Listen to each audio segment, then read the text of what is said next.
आज शिवसेना उभाटा नेते आमदार आदित्य ठाकरेजींची मी पत्रकार परिषद पाहिली। एमएमआरडीएच्या गायमुखच्या टेंडर रद्द झाल्याच्या भ्रष्टाचाराचे त्यांनी आरोप केले। सन्माननीय उपमुख्यमंत्री एकनाथरावजी शिंदेनी राजीनामा द्यावा अशी मागणी केली। माननीय देवेंद्रजी फडणवीस यांच्यावर आरोप केले। मला वाटते की आदित्य ठाकरेंना थोडी तरी लाज वाटायला पाहिजे होती। या पत्रकार परिषद घेत असताना त्यांच्यावर झालेले मिठी नदीच्या आरोपाचा त्यांनी उल्लेख देखील काढला नाही, देखील काढला नाही आणि या विषयांवरती ते सातत्याने बोलत होते।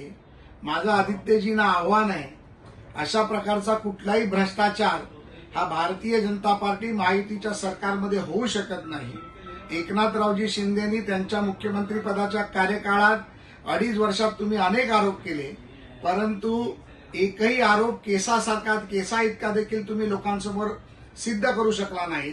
बोलाचा भाग बोलाची कडी करणं बंद करावं आणि खोटे आरोप